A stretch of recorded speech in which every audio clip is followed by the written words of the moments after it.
यहाँ तक आया हूँ मैं यहाँ रहने के लिए नहीं, यहाँ से और आगे जाने के लिए। नमस्कार दोस्तों, मैं Devchand Bidkar, senior business consultant learning expert, team doctor Vivek Bindra, बड़ा बिजनेस से। आज बहुत सारे लोग सोच रहे हैं मैं जॉब में खुश नहीं हूँ, मैं जिस फील्ड में हूँ उस फील्ड में खुश नहीं हूँ, मुझे स्टार्टअप करना है, ज़्यादा आइडियाज़ नहीं है, क्या करूँ, कैसे एक स्टार्टअप करूँ, किन किन चीज़ों का ध्यान रखूँ। तो दोस्तों मैं ऐसे 10-12 टिप्स आपको बताने वाला हूँ कि एक स्टार्टअप कैसे होना है, क्या क्या चीज़ें आपको करना ज़रूरी है। क्या मैं कोई दुकान स्टार्ट करना चाहता हूँ, क्या मैं कोई सर्विस देना चाहता हूँ, या मेरे पास ऐसा कोई प्रोडक्ट है, या मैं ऐसी चीज़ की मैन्युफैक्चरिंग कर सकता हूँ। तो ये सारे चीज़ों के ऊपर मुझे ज़्यादा आइडिया नहीं है। तो ध्यान से देखिए दोस्तों कि एक स्टार्टअप करने के लिए क्या करना ज़रूरी है और क्यों करना चाहता हूँ मैं, क्या मेरा पर्पस है, मेरा गोल क्या है। मेरा स्टार्टअप करना गोल है तो उस गोल को मेरे को कहाँ तक लेके जाना है। तो पहले तो आपको सोचना है कि मेरी स्ट्रेंथ क्या है, क्या अच्छा मैं कर सकता हूँ, लेकिन ये भी सोचना है आपको आपकी वीकनेस क्या है, आपकी स्किल्स क्या है, और मुझे क्या स्किल्स की जरूरत लगने वाली है। ये सारी चीजें आपको स्टार्टअप में पहले देखना जरूरी है। कौन सा प्रोडक्ट मैं मार्केट ला रहा हूँ, कौन सा सर्विस में मार्केट में ला रहा हूँ। तो ये फर्स्ट स्टेज जो है आपके गोल में आपको देखना है।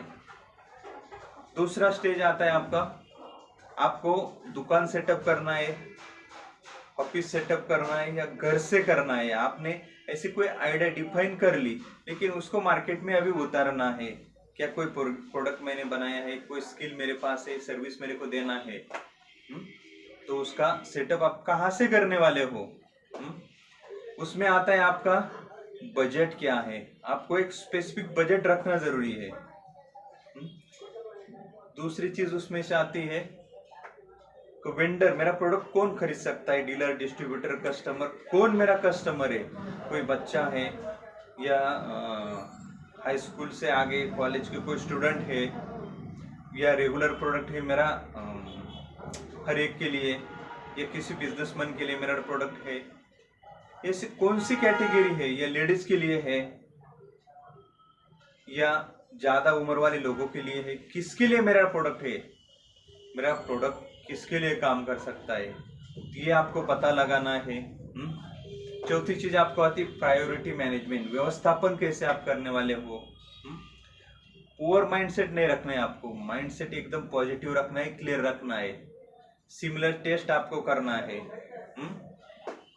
उसके साथ में मार्केट रिसर्च भी आपको करना है।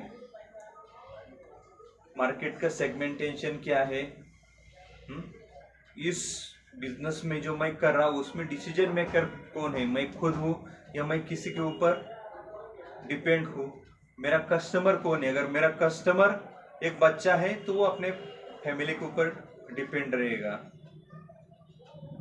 तो दोनों तरीके से आपको देखना है। कस्टमर एक्विजिशन आप कैसे करने वाले हो, चूज योर प्रोस्पेक्ट, कौन है मेरा कस्टमर, वो आपको मार्केट रिसर्च के जरिए पता लगाना पड़ेगा। साथ में आपको कौन कौन इस फील्ड में हेल्प कर सकता है।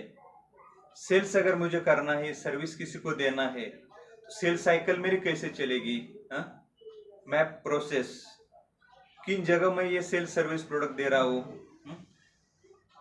कैसे मैं वहां तक लेके जाऊँ, मेरे प्रोडक्ट की प्राइसिंग कैसे करूँ मैं। आस्क फॉर बजट, क्या बजट है मेरे प्रोजेक्ट और किस प्राइसिंग के ऊपर मैं कस्टमर को दे सकता हूँ। बंडल प्राइस में दे सकता हूँ, सिंगल प्राइस में दे सकता हूँ, shorted at a higher rate. Market option क्या है मेरे पास, प्रीमियम मार्केट या प्रीमियम मार्केट। प्रीमियम मतलब क्या, जियो ने पहले लोगों को मोबाइल की आदत लगवाई, लाइफ टाइम मेंबरशिप फ्री में।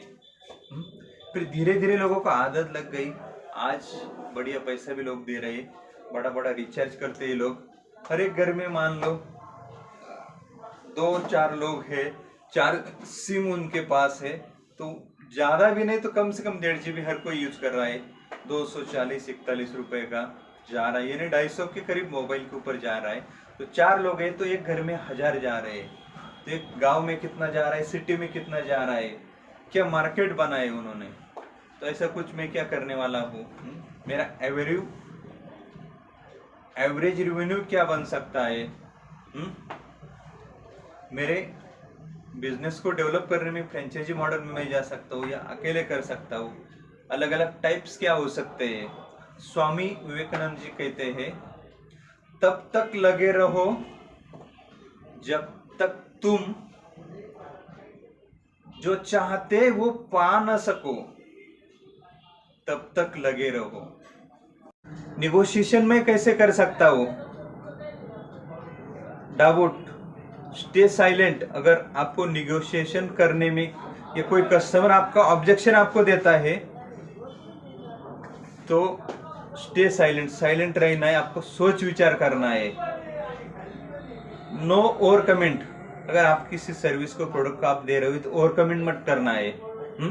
प्रोजेक्ट बजट आपको रखना है, आपके प्रोडक्ट की क्या रेंज है, क्या प्लान है, वो आपको लेके चलना है। डिटरमाइन मिनिमम एक्सेप्टेबल रेट, उसी हिसाब से आपको आगे चलना है। निगोशिएशन करते वक्त आप क्या कमिटमेंट कर रहे हो, आपके प्रोडक्ट की क्या वैल्यू है, वो निगोशिएशन स्किल आपको आना जरूरी है। क्वांटिफाई वैल्यू क्रिएशन, इसमें निगोशिएशन स्किल आपको बहुत अच्छा समझ में आ जाएगा। कितने की चीज आपकी है और सामने वाले को कितने का फायदा आप दे रहे हो, यानी उनका पैसा कितना बच रहा है और फायदा कितना हो रहा है। अगर मान लो किसी को 100 रुपए की चीज आप दे रहे हो, मार्केट के हिसाब से अगर वो चीज मार्केट में उसको क्या लेवल पे मिल रही है और उससे उनके लाइफ में क्या वैल्यू जनरेट हो रही है और पैसा उनका कितना बच रहा है, यानी क्या वैल्यू क्रिएशन आप कर रहे हो। तो जब आपके प्रोडक्ट का वैल्यू उसके 100 रुपए से ज्यादा दिखेगा तो वो 100 रुपए उनको कम लगेंगे, तो निगोशिएशन वो नहीं करने वाला है।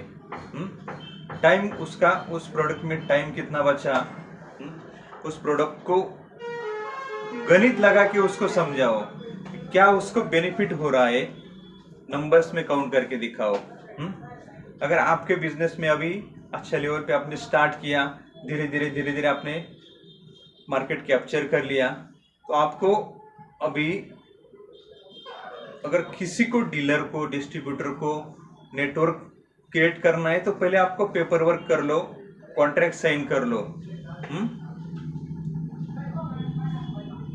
आपके बिजनेस में सब्सक्राइब की क्या है, अनसब्सक्राइबर की क्या है। अगर आपने किसी को कमिटमेंट किया है तो सब्सक्राइब करिए, अनसब्सक्राइबर नहीं होना चाहिए और कमिटमेंट नहीं होना चाहिए, राइट। पेमेंट मोड आपका क्या होना चाहिए, लीगल तरीके से आपको अगर जाते हो तो पैसे देने वाले का एडवांस पेमेंट आ रहा है या माल जाने के बाद आ रहा है, दूसरी डिलीवरी के बाद जाने आ रहा है, तो लीगल तरीके से कॉन्ट्रैक्ट साइन करो तो आगे आपको दिक्कत नहीं खड़ी होगी। अगर आपका बिजनेस ऑफ सीजनेबल है तो उसी तरह से आप जब खाली टाइम रहते हो तो इस बिजनेस में मैं क्या नया कर सकता हूँ, क्या नई मीटिंग्स रख सकता हूँ, मेरे कस्टमर को ने, वेंडर को ने, उनका मैं रिसर्च कर सकता हूँ, नए लोगों के साथ रूटीन बना सकता हूँ। मतलब आप आने वाले सीजन के लिए अभी से तैयारी कर सकते हैं, नेटवर्क बिल्ड कर सकते हैं, अपडेट आप ले सकते हैं, ऑनलाइन ले सकते हैं, फिजिकल मीट कर सकते हैं। तो हाफ सीजन में आप क्या कर सकते हैं, ऐसा नहीं कि यार अभी सीजन नहीं है तो छोड़ दिया, लेकिन हाफ सीजन में अगर मेरे यहाँ हाफ सीजन है तो मैं कहाँ बिजनेस कर सकता हूँ, इसमें मेरा जो प्रोडक्ट है, जो सर्विस है, उससे और एडिशनल मैं क्या कर सकता हूँ, ये चीज आप कर सकते हो। स्टार्टअप में आपको कस्टमर लाने में अगर आप डिजिटल मार्केटिंग का इस्तेमाल कर सकते हो या नहीं कर सकते हो, लेकिन डिजिटल मार्केटिंग का इस्तेमाल आपको करना है। बहुत कम खर्चे में आप डिजिटल मार्केटिंग के थ्रू कस्टमर के पास पहुंच सकते हैं, कस्टमर को अपने पास ला सकते हैं। Coca, cost of customer acquisition उसको बोलते हैं। तो किस तरह ला सकते हैं, जैसे अमेजोन ने किया। अमेजोन अभी बहुत दिनों से कंपनी चलती आ रहा है, लेकिन अभी जितना फ्लो है उतना पहले नहीं था। लेकिन अगर अमेजोन ने ऐड लगा के ये कस्टमर को टारगेट किया, तो बार बार उसको टारगेट करने में बार बार एक कस्टमर तक जाने के लिए अगर 1000 का खर्चा हो रहा है, लेकिन वो 1000 का खर्चे में कस्टमर उनके पास आ गया, तो वो कंटिन्यू रिटर्न किया उन्होंने। अगर एक प्रोडक्ट के पीछे अमेजोन उसके पीछे कस्टमर के पीछे 20, 40, 30 रुपए अगर कमाता है, तो उनका ऐड का खर्चा निकालने में उसको उस कस्टमर ने 10 बार जब प्रोडक्ट खरीदा होगा, 15 बार, तभी जाके उसका खर्चा निकल गया। लेकिन कस्टमर अभी लॉयल उनके पास हो गए लाइफ टाइम के लिए, तो बार बार कस्टमर उनके पास आ रहे हैं, तो उनके ऊपर उनको खर्चा नहीं लग रहा है। तो ये टेक्निक अमेजोन ने लगाई, क्योंकि एड रेवेन्यू का खर्चा उन्होंने पहले ज्यादा बनाया, लेकिन कस्टमर अभी बिना ऐड किए भी उनके पास पहुंच रहे। उनके जो भी ऐप चलती है, जो सिस्टम उन्होंने बनाए, सिस्टम के जरिए लोग ढूंढते हैं यार मुझे ये चीज मंगानी है, तो डायरेक्ट वहां पे जाके सर्च करते हैं और ऑर्डर प्लेस करते हैं। उसके बाद आता है clarity, expansion, pre communication, contact कैसे करना, कस्टमर के साथ रिश्ता कैसे बनाना, रिपर्चेस कैसे वो बढ़ा सकता है। बहुत सारी चीजें हैं कि जो आप कर सकते हैं। बी देयर प्रिपेयर, से यू केयर।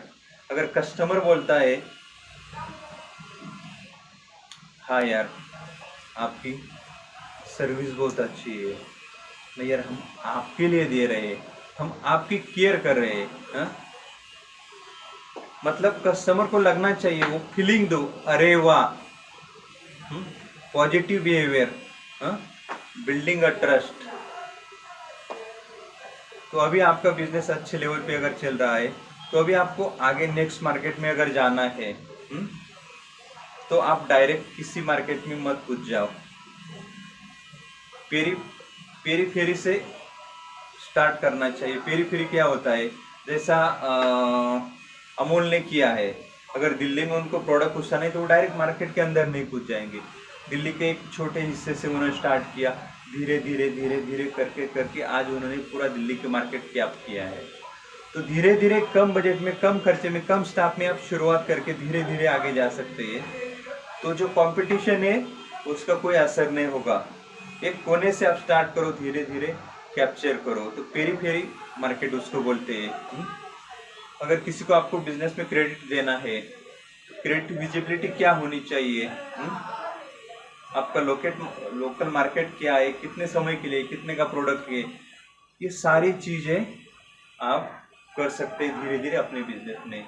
पहले टीम बिल्ड करना है या पहले मार्केट कैप्चर करना है, तो दोनों चीजें आपको स्टेप बाय स्टेप करनी है। क्योंकि पहले आप बहुत सारे लोगों की टीम हायर कर ली और खर्चा बढ़ रहा है और मार्केट का कैप आपको मिला नहीं, मार्केट में आप पहुंचे नहीं। ये पहले मार्केट में अगर आप जाते हो, कस्टमर प्रोडक्ट की डिमांड करता हो, लेकिन आपके पास टीम नहीं, सप्लाई नहीं जा रहा है, तो दोनों चीजें कैसे एक साथ स्टेप बाय स्टेप बैलेंस होके चलेगी। तो उस तरह से आपको धीरे धीरे मार्केट कैप्चर करना है, सोशल मीडिया का यूज करना है और नॉलेज के ऊपर आपको काम करना है कि कहाँ पे मेरा प्रोडक्ट वीक हो रहा है, कहाँ पे कस्टमर मुझे वीक मिल रहा है, क्या दिक्कतें आ रही है। तो ऐसे सिस्टम के साथ आप धीरे धीरे आगे बढ़ सकते हैं। दोस्तों मैंने 10-15 जो पॉइंट आपको बताए हैं, ये बस आपके काम की चीज है। अगर आप स्टार्टअप में जा रहे हो, करना चाह रहे हैं, तो और भी ऐसी ज्यादा लर्निंग आपके पास आती रहेगी। अगर आपको ये वीडियो अच्छा लगता है, अगर इससे भी आगे आप सीखना चाहते हैं, डिटेल में सीखना चाहते हैं, तो दोस्तों डॉक्टर विवेक बिंद्रा जी ने लॉन्च किया है 10-day MBA programme business mastery. कैसे आप बिजनेस स्टार्टअप से लेके बिजनेस एक्सपांशन तक पहुंच सकते हैं। ऐसे उसमें 10 क्या सब्जेक्ट होंगे, सेल्स, मार्केटिंग, फाइनेंस, ब्रांडिंग, कैसे आप फ्री में सीख सकते हैं, बिजनेस लर्निंग ले सकते हैं और अपने बिजनेस में इम्प्लीमेंट करके उसको आगे ले सकते हैं। फ्री ऑफ कॉस्ट प्रोग्राम है, डिस्क्रिप्शन में लिंक दिया है, नंबर दिया है, आप रजिस्टर कर सकते हैं, बड़ा बिजनेस एप्लीकेशन डाउनलोड कर सकते हैं और इस प्रोग्राम का फ्री ऑफ कॉस्ट आप लर्निंग लेके अपने बिजनेस को एक नए लेवल पे, नए ऊंचाई पे लेके जा सकते हैं। तो दोस्तों मिलते हैं आने वाले अगला वीडियो आप तक जल्द से जल्द पहुंचना चाहिए, इसलिए आपको सब्सक्राइब करना बहुत ज़रूरी है। और ये वीडियो में कुछ वैल्यू आपको नज़र आई, कुछ अच्छा लगा, तो बिल्कुल ये वीडियो शेयर भी करना ज़रूरी है और लाइक भी करना ज़रूरी है। तो आपने ये वीडियो अंत तक देखा, इसलिए आपका दिल की गहराई से बहुत बहुत धन्यवाद।